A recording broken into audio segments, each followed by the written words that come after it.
তাহের বা জামাতের লোকজন টোটালি জনগণের সাথে প্রতারণা করতেছে।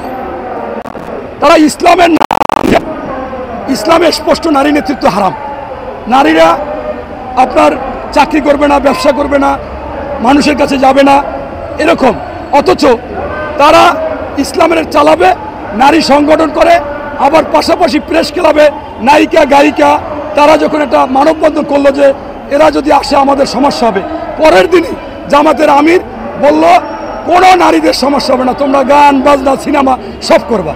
তাহলে একই অঙ্গে বহুরূপ। আবার উনি আপনার আজকে যারা হিন্দু তাদেরকে নিয়ে কমিটি করতেছে। ইসলামে স্পষ্ট আছে অন্য ধর্মের লোক নেতা হতে পারবে না, তাদের নেতৃত্বে চলা যাবে না, আমার আমির হবে বা খেলাফত প্রাপ্ত হবে আমাদের মধ্যে। তাহলে আপনি আজকে যে ভোটের জন্য এই হিন্দুদেরকে নিচ্ছে, এদেরকে আমির বানাবে, এরা কি খেলাফত প্রাপ্ত হবে? এদের সাথে প্রতারণা করতেছে, এটা স্পষ্ট। এরপরে ওনারা এরকম প্রায় আওয়ামী লীগকে ক্ষমা করে দেয়, আওয়ামী লীগকে স্বৈরাচার বললে কষ্ট পায়, আবার ভারতে গিয়ে তাদের সাথে লিয়াজো করে স্পষ্ট বক্তব্য দেয়, তাদের সাথে সুসম্পর্ক রেখে নির্বাচন করতে চায়, এরপর আবার সিআই আমেরিকা চলে যায়।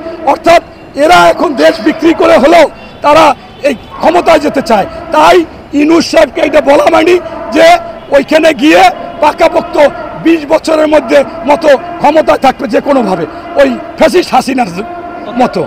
জানে আলম অপু, আপনি জানেন যে কালকে জানে আলম অপুর একটা